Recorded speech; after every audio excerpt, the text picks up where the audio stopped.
বাচ্চার জ্বর হলে একটি দোয়া 3 বার পরে ফু দিন, আপনার বাচ্চার জ্বর আল্লাহ ভালো করে দিবেন। এটা আমার কথা না, নবী সাল্লাল্লাহু নিজে বলে দিয়েছেন। এটা তিরমিজির ভিতরে হাদিস এসেছে।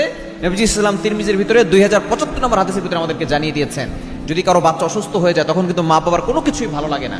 কারণ বাচ্চা সুস্থ থাকলে মা বাবার মুখে হাসি থাকে, আর যদি বাচ্চা অসুস্থ হয়ে পড়ে তখন মা বাবার কোনো কিছুতেই ভালো লাগে না। এজন্য বাচ্চা সুস্থ রাখার জন্য যদি কোনো সময় বাচ্চার জ্বর চলে আসে, জ্বর হওয়াটা অনেক সময় দেখা যাচ্ছে এটা ভালো লক্ষণ। জ্বর হলে আমরা অনেক সময় সাথে সাথে নাপা খেয়ে ফেলি। আপনি জ্বর যখন আপনার ভিতরে আসবে, এর মাধ্যমে কিন্তু দেখা যাচ্ছে যে আল্লাহ তাআলা আপনার গুনাহ খাতাগুলো ক্ষমা করে দিবেন।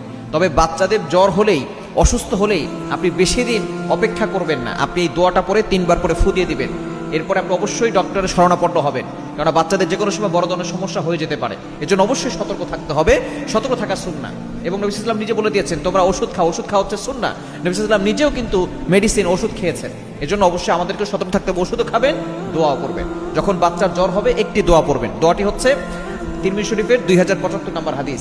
আপনার সন্তানের মাথায় হাত রেখে এই দোয়াটা পড়বেন 3 বার। বিসমিল্লাহিল কাবীরি আউযু বিল্লাহিল আযীমি মিন শাররি কুল্লি আরকিন নাআর ওয়া মিন শাররি হাররিন নার। এই দোয়াটা আপনি 3 বার পরে বাচ্চাকে ফু দিয়ে দিবেন।